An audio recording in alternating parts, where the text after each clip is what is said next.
tenían entrenamiento del RNA mensajero en el laboratorio del Dr. Lipman. Entonces trabajamos bastante en coordinación con Nirenberg, nos hicimos bastante amigos y el año 67, con una beca Guggenheim, fui a su laboratorio junto con Catherine y estuvimos 1 año y medio ahí trabajando con el doctor Nirenberg.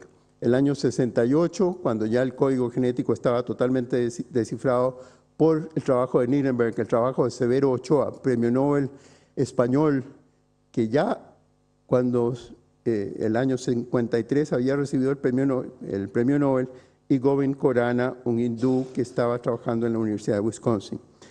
Los tres ganaron el premio Nobel y yo aparezco aquí el año 68 en el diario La Nación de Chile, que existía en ese momento, no es cierto, diciendo el premio Nobel de Medicina visto por su ayudante chileno. Ahí estamos. Bueno, el código genético fue uno de los grandes avances que se lograron en biología molecular y realmente es una cosa muy linda por la simpleza también, ¿no es cierto? Ahí están todos los codones, los 64 maneras de escribir los tripletes, de leer de a 3, y 61 de ellos tienen significado, 3 solamente son puntuación, porque ¿qué mensaje puede uno mandar sin puntuación? Tiene que haber puntuación, tiene que haber un punto aparte, y el punto aparte está dado por estos que llaman stop codons, UAA, UAG y UGA. Todos los otros significan algo. Ahí estamos, el doctor Ochoa también nos visitó el año 82 en Chile y participó en varios simposios en la Facultad de Medicina.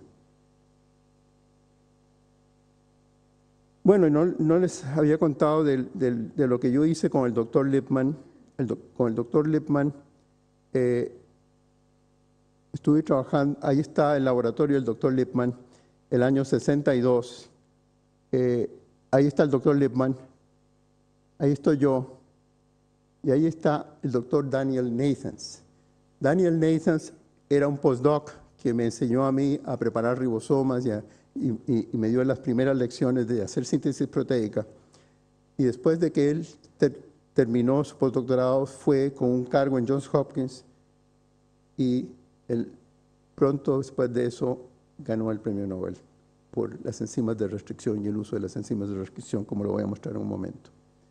Así que ahí está el doctor Lipman que visitó Chile y vean ustedes cómo era la ciencia de ese tiempo. El doctor Lipman, una de las personas más famosas en este campo, vino a Chile, estuvo aquí un mes entero.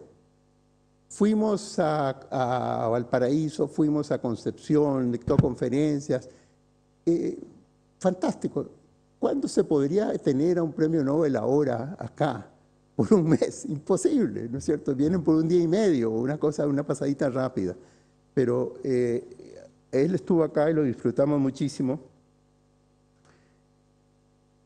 Aquí están algunos de los trabajos y me enorgullece mucho porque este trabajo tengo a 2 premios Nobel, el doctor Nathans y el doctor Lipman, y yo soy el segundo autor de ese trabajo, que era un simposio sobre macromoléculas informacionales. Después está otro trabajo en que se logró separar uno de los factores necesarios para la síntesis proteica en 2 factores complementarios. Ahí estamos con el doctor Lipman. Y después de eso, yo cuando fui al laboratorio de Nirenberg retomé un poco estos estudios y de ahí sacamos este otro trabajo en que mostramos que el GTP era muy importante para que los aminoácidos de RNA llegaran al ribosoma, etc.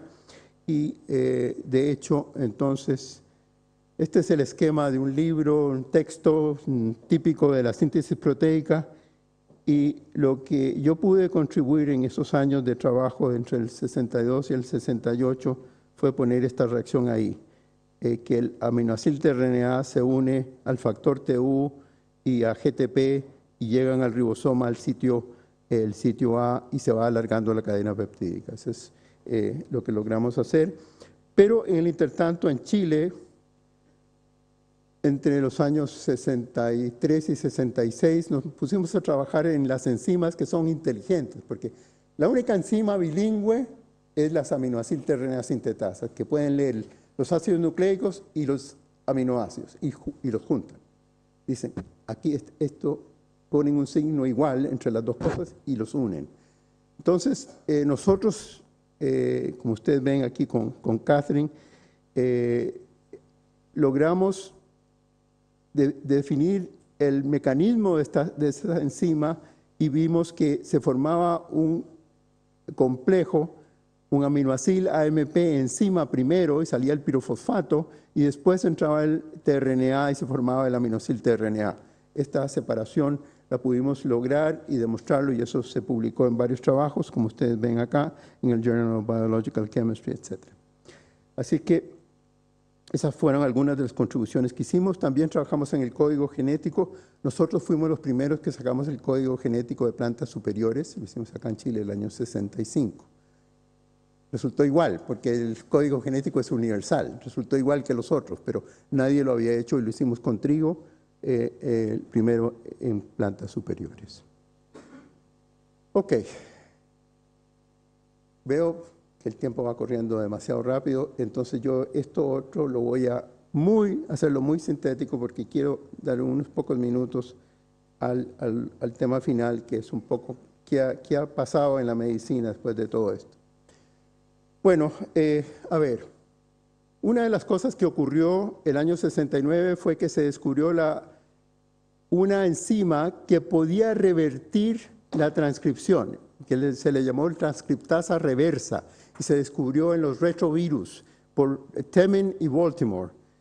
Y entonces le puso al dogma central de la biología molecular, le puso una flechita punteada, porque no ocurre siempre, que va de ARN a ADN, ¿no es cierto? Y que ha sido tremendamente útil y que también le ganó el premio Nobel a Baltimore y a Temin.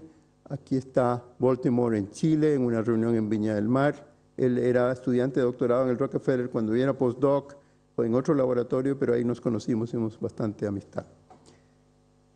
Bueno, lo interesante de todo esto al fines de la década de los 60 es que la ingeniería genética se hizo teóricamente factible, porque si el código genético era universal, si la síntesis de proteína era muy parecida de esquema a esquema, entonces uno podía poner un DNA de una especie en otra especie y iba a ser leído correctamente. Y eso es la ingeniería genética. Pero ¿por qué no se podía hacer el año 69 o el año 70? Porque faltaba una serie de avances más técnicos que teóricos. Y estos ocurrieron, y ahí sí que voy a pasarlo muy rápidamente, nada más que para que lo recuerden, las enzimas de restricción que cortan el DNA, ¿no es cierto?, en trozos más pequeños, que reconocen secuencias, que forman terminales pegajosos que son muy útiles para hacer el DNA recombinante. Esto fue la labor de Werner Albert, de Smith y de Nathans. Mi ex compañero de laboratorio Nathans tomó el SB40, que era un virus oncogénico, lo cortó con estas enzimas de restricción, aisló el oncogen, la fracción T de tumor del SB40 y pudo hacer un mapa genético usando enzimas de restricción. Y por eso ganó el premio Nobel de Medicina y Fisiología. Pero también se avanzó en los plásmidos los plásmidos bacterianos podían usarse como vectores para transferir a las bacterias genes de otras fuentes. Entonces uno tomaba un DNA de conejo, por ejemplo, lo cortaba con enzimas de restricción, metía el pedacito dentro de un plásmido y la bacteria sintetizaba una proteína de conejo.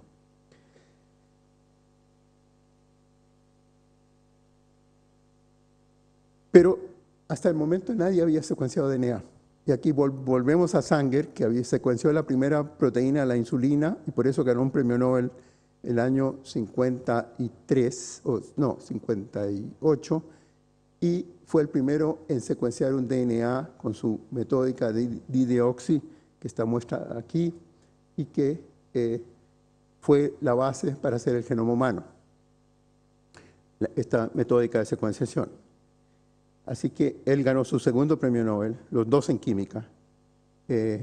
Y a mí me tocó dar un seminario en Yale cuando era estudiante. Cuando él llegó, me puse nerviosísimo porque lo vi que estaba tomando apuntes de todo lo que yo hablaba. Y estaba muy asustado, pero afortunadamente después del seminario me felicitó, me dijo que estaba todo muy bien. Entonces fue una cosa muy alegre. Ok, después, bueno, llegaron los animales transgénicos, llegaron las plantas transgénicas y llegó algo, voy a pasar todo eso, que es sin duda muy conocido por ustedes. Aquí está Mark van Montagu, uno de los descubridores de las plantas transgénicas. Aquí está hablando en la Facultad de Medicina, en la sala Sassi, es bastante conocido nuestro. Y lo que sí ocurrió que fue una revolución fue el PCR. Y eso lo hizo Mullis el año 85.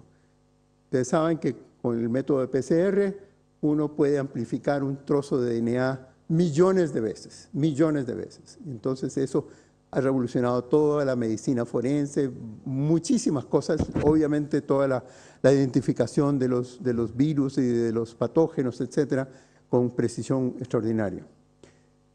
Y fíjense ustedes, el año 85 esto se escribe por primera vez, gana el premio Nobel. En este momento, el aparatito, el termociclador para hacer PCR vale $3,000 y está en todos los hospitales, en todas partes. Y nosotros lo estamos llevando a los liceos. Tenemos un laboratorio portátil en que vamos a los liceos a que los niños de enseñanza media hagan PCR con sus propios DNA, etcétera, y fácilmente. Entonces es realmente una revolución extraordinaria.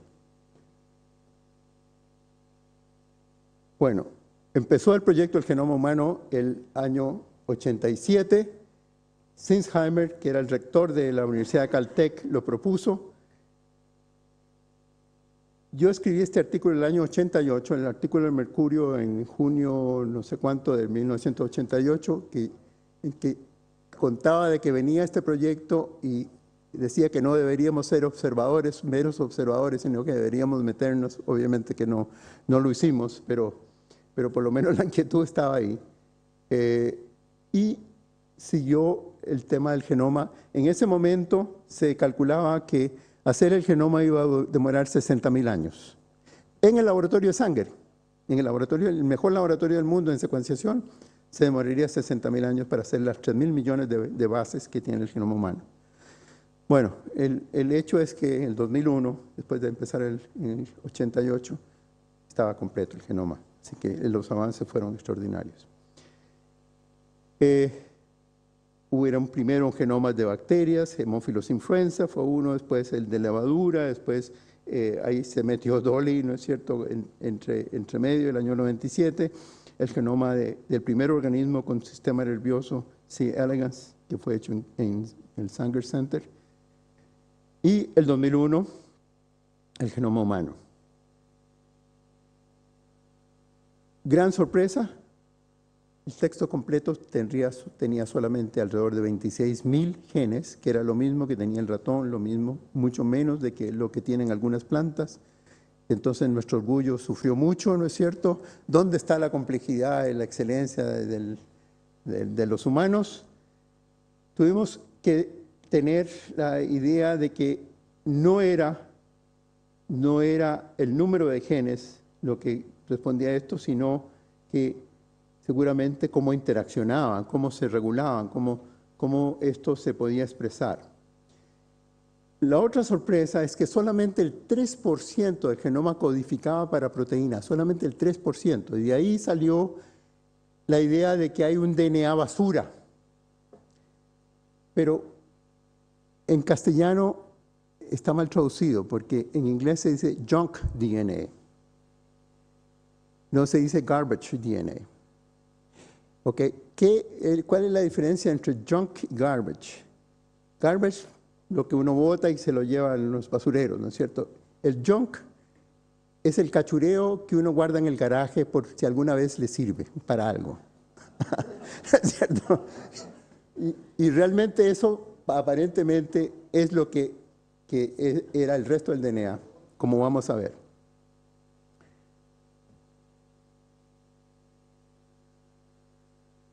bueno, se empezó a buscar cómo entender esto, cómo entender el genoma. Ya lo tenemos la cosa escrita, pero está las letritas. ¿Qué dice la novela? ¿Qué dice la historia más fascinante del mundo? Y ahí salieron los microconjuntos que se buscaron todos los genes, los 26,000, y se pusieron en pedacitos y dijeron, ya vamos a ver, si ponemos una hormona, ¿cuáles genes se encienden y cuáles genes se apagan? ¿Y qué pasó? Que no fueron 1, 2, 3, 4, 5, sino fueron cientos de genes que se encendían y cientos de genes que se apagaban. ¡Oh, sorpresa! No hay relaciones lineales, hay todos circuitos que se encienden y se apagan. ¿Qué diablos? ¿No es cierto? Qué raro. Y esto, bueno, este es otro microconjunto muy parecido. Entonces, lo que se pensó y se empezó a hacer, pero es de una manera muy tranquila, ya sin la fanfarria que había tenido el genoma humano. El año 2003 se empezó un gran proyecto que se llama ENCODE, Enciclopedia de los elementos del ADN humano. Y hay ahí cientos de laboratorios trabajando y centenas o miles de investigadores trabajando en un trabajo cuidadosísimo que se llega a la luz el 6 de septiembre del año 2012, hace 6 meses atrás. Y no sé por qué no todos nos caímos para atrás y se le dio muy poca importancia. Porque nos dice que todo lo que habíamos dicho antes del genoma era incorrecto. Esto, el New York Times, como siempre, pudo lograr el 5 de septiembre, aparecieron los trabajos en Nature, etcétera, el 6, pero ellos lo sacaron el 5, y ahí dice, este era el junk DNA, aquí están los genes, ¿no es cierto? Y entre medio, esto es el junk. ¿Y qué es lo que se encontró?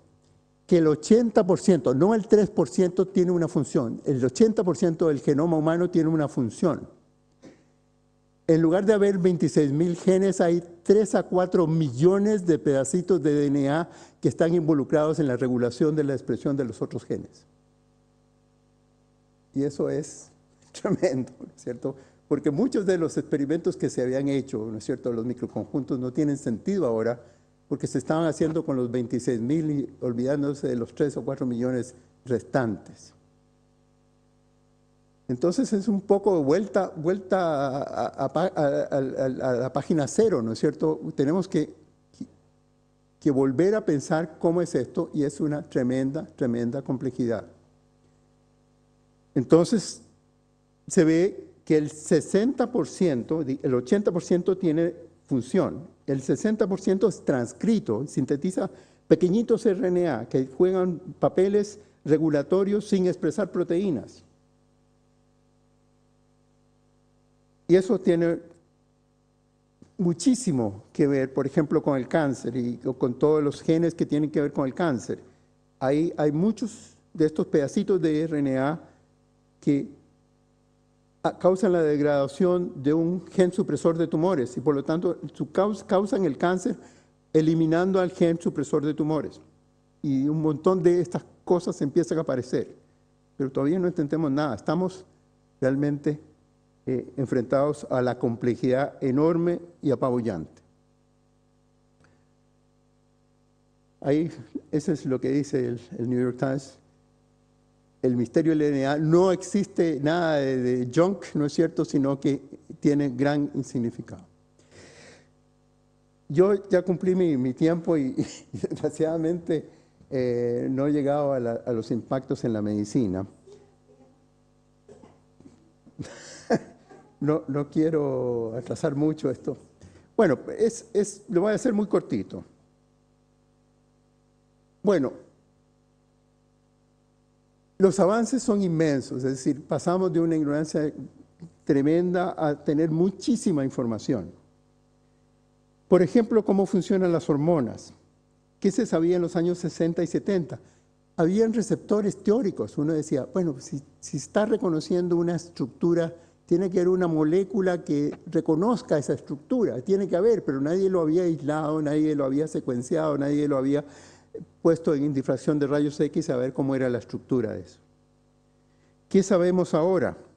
Bueno, en esto no me metí con los esteroides porque yo sé que a quien le han dedicado un montón de tiempo a eso y muy bien dedicado y muy lindo tiene que haber sido, pero metiéndose con un montón de otras señales que llegan solamente a la membrana, ¿no es cierto?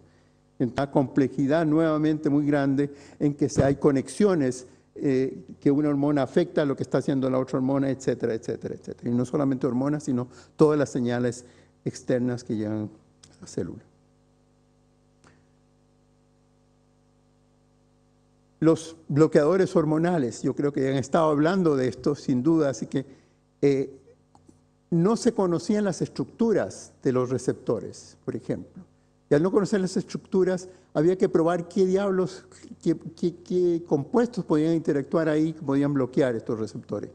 Pero teniendo la estructura tridimensional de los receptores, ver qué molécula calza en el hoyito, ¿no es cierto?, que queda ahí en la cavidad y puede bloquear esto, eso es una manera mucho más lógica de diseñar una droga para bloquear ese blanco de ese receptor, etc. En el caso del virus, por ejemplo, el VIH, ¿no es cierto?, famoso, se ponían análogos de nucleótidos que, ¿no es cierto?, que la RNA, la transcriptasa reversa cometía errores y no podía leer y entonces el virus se bloqueaba, pero dado a la alta incidencia de mutaciones que ocurren por la misma RNA transcriptasa reversa, se necesitaban varias otras maneras de bloquear y esto se logró en el cóctel con compuestos que bloquean una proteasa del virus, que es la que corta las proteínas virales del VIH, ¿no es cierto? Y al no poder cortarlas por estar bloqueado ahí, entonces eso ayuda a que no sean resistentes, no puedan hacerse resistentes a todas estas drogas.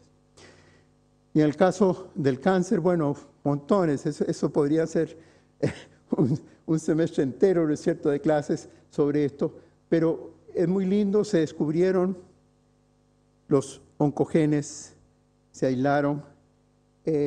Ahí el doctor Harold Varmus ganó el premio Nobel, el director del National Cancer Institute de Estados Unidos ahora. Después se encontró que un receptor de un factor que causa la división celular, el factor epidermal, de crecimiento epidermal, también era una tirosina quinasa, y esto lo presentó Stanley Cohen, que también ganó el premio Nobel por eso. Y yo estuve presente cuando presentó esto por primera vez, y fue realmente una cosa emocionante ver que una hormona que causa la división resultaba ser igual en su actividad que un oncogen que obviamente causa la división también. Es decir, ahí encajaron las cosas y fue un tremendo aplauso que se llevó esto. Después, por ejemplo, se encontraron otros oncogenes que, volviendo a esta, se encontraron que muchos de los oncogenes estaban en la vía, en la cascada de RAS, por ejemplo, es un oncogen, RAF es otro oncogen, MEK y MEK es otro oncogen, y así, y YUN también. Todos estos de la cascada que van en la división celular son oncogenes. ¿Por qué? Porque se activa la división, son aceleradores de la división. Pero después se encontraron genes supresores de tumores que bloquean la división y entonces todo lo que interfiere con eso es complejísimo. Yo desgraciadamente no quiero alargarme muchísimo más. Esto es P53, que es el guardián del genoma humano, es el gen supresor de tumores más importante, y que es modificado por todas estas quinasas que fosforilan todo esto, meten todos estos fosfatos ahí, y esto causa que el P53 tiene todos estos efectos en circuitos génicos. Entonces ahí empiezan a ver ustedes la complejidad enorme que está apareciendo y por qué todavía no entendemos bien lo qué es lo que está pasando. Ok. Yo creo que voy a terminar con eso, citas relevantes. Conócete a ti mismo. Eso es lo que dice, lo que decía arriba en el templo de Apolo en Delfos, en Grecia. Decía, conócete a ti mismo. Y ese mandato es el mandato que nos tiene aquí a nosotros, ¿no es cierto? Investigando lo que es el ser humano, lo que es la humanidad, todo esto. Eso es fundamental y es lo que empuja. Después está Shakespeare, que en La Tempestad tiene un dicho, el pasado es solo un prólogo. Y esto que ya lo mencioné, Vannevar Bush dijo que la ciencia es una frontera sin límites, que lo es. Siempre yo a los estudiantes les recuerdo que Alejandro Magno, cuando ganó la batalla después de cruzar el Indus, el río Indus en la India, se puso a llorar porque dijo, ya no tengo más mundos que conquistar. Bueno, eso indica que no aprendió bien de Aristóteles, su maestro, porque hay montones de mundos, del conocimiento, que siempre van a estar ahí. Por eso también creo que es válido decir esto. Siempre lo que ignoramos será mucho más que lo que sabemos. Muchas gracias.